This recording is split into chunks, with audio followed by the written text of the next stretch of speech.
You said at the top of this interview you are working to get former President Trump back into the White House. As you know, polls suggest that most Americans aren't excited for a 2020 sequel. So, how are you working specifically to get Republicans excited to vote for President Trump?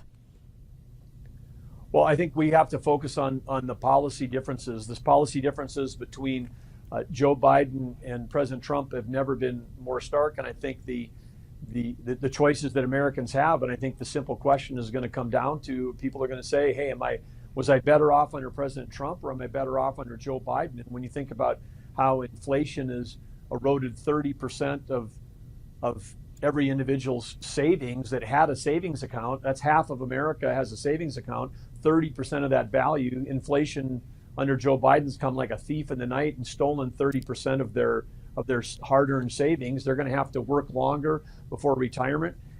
And then on the 50% of Americans that are living paycheck to paycheck, they're the ones that are really getting hurt by Biden policies because they're the ones that are paying more for, again, put gas in their car and food on their table and paying more for their rent. And I think it's the economic choices are clear. And then in terms of national security, we wouldn't have the war in Ukraine. We wouldn't have what's going on in the Middle East if we had strength coming from the Biden administration. But their appeasement of Iran, their Swiss cheese sanctions, have allowed all of our adversaries, Iran, Venezuela, Russia, to come back in and be energy powerhouses. Those folks are selling their oil and gas now directly to China. They're becoming China's discount gas station. So all of this is helping our adversaries. And meanwhile, the full force and effect of the Biden administration is trying to kill the U.S. energy industry, whether it's pipelines, canceling LNG things, restrictions on drilling, the methane rule. I mean, there's 100 things they've done to try to kill this industry.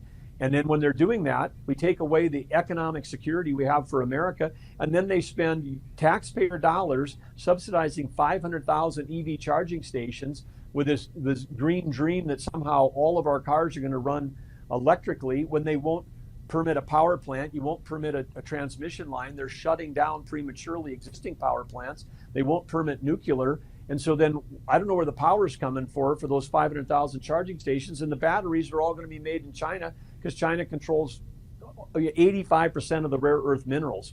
So we're in a spot right now where it's just like upside down land. The energy policy of the Biden administration is hurting Americans individually. It's hurting American companies, and it's empowering dictators around the world. And it's literally led to wars because, again, Putin is paying for his war with his energy sales, and Iran is funding Hamas, Hezbollah, and the Houthis with their energy sales. And America could be competing with and crushing those competitors and doing it with cleaner. If you care about the environment, you would want to have the U.S. producing all the energy, not none of the energy, because we do it cleaner and smarter and safer than anyone else in the world.